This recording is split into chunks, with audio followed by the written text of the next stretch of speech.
Salam dan bahagia Bapak dan Ibu guru hebat. Perkenalkan, saya Pasca Marliana SPD, calon guru penggerak angkatan 10 dari SMA Swasta Katolik Budi Murni 2 Medan, Provinsi Sumatera Utara. Pada kali ini saya akan memaparkan koneksi antar materi modul 21 pembelajaran berdiferensiasi. Pertanyaan pertama, apa yang dimaksud dengan pembelajaran berdiferensiasi dan bagaimana hal ini dapat dilakukan di dalam kelas? Pembelajaran berdiferensiasi adalah usaha guru untuk menyesuaikan proses pembelajaran di kelas untuk memenuhi kebutuhan belajar murid agar setiap siswa dapat belajar secara efektif dan optimal sesuai dengan keunikan mereka.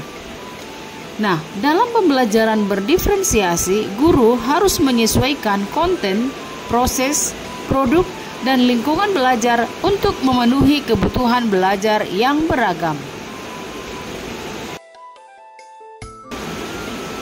Implementasi pembelajaran berdiferensiasi dalam kelas. Nah, untuk dapat menerapkan pembelajaran berdiferensiasi di dalam kelas, guru harus memahami kebutuhan belajar murid dan strategi penerapan pembelajaran berdiferensiasi.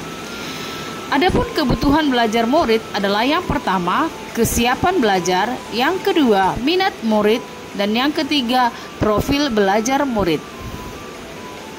Strategi penerapan pembelajaran berdiferensiasi ada 3, yaitu konten, kedua proses, dan yang ketiga produk.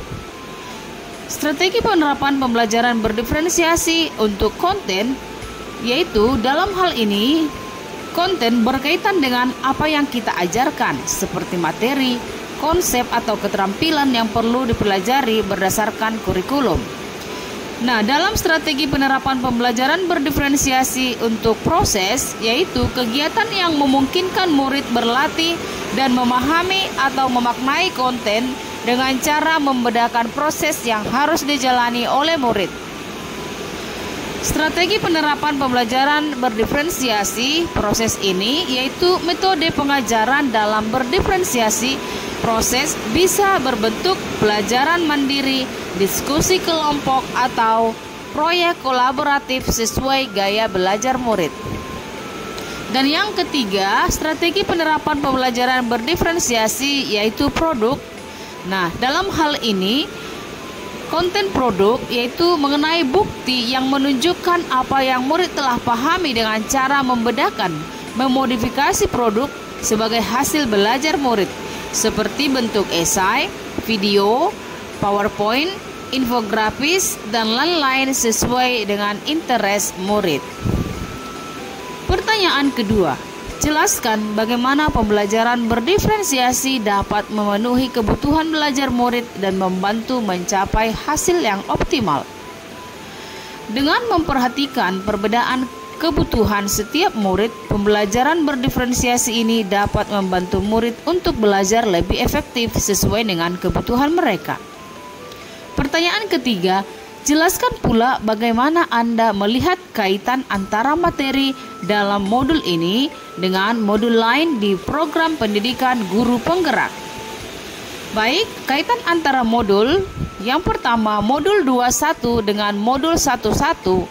Dalam modul ini, kita bisa melihat bahwa dalam melakukan pembelajaran berdiferensiasi, guru harus berusaha memenuhi kebutuhan belajar murid sesuai dengan kodrat alam dan kodrat zaman berdasarkan filosofi pendidikan Ki Hajar Dewantara. Kaitan antara modul 21 dan modul 12 yaitu dalam melakukan pembelajaran berdiferensiasi, seorang guru harus mengaplikasikan nilai dan peran guru penggerak untuk menciptakan pembelajaran yang menuntun murid ke arah kemerdekaan belajar. Kaitan antara modul 21 dan modul 13 yaitu pembelajaran berdiferensiasi dapat menjadi salah satu strategi untuk mewujudkan visi guru penggerak yang berpihak pada murid. Berikutnya, kaitan antara modul 21 dan modul 14. Dalam pelaksanaan pembelajaran berdiferensiasi, antara guru dan murid harus memiliki keyakinan kelas agar proses pembelajaran dapat berjalan dengan baik sesuai dengan nilai-nilai budaya positif. Sekian pemaparan saya tentang koneksi antar materi pada modul 21 pembelajaran berdiferensiasi. Terima kasih.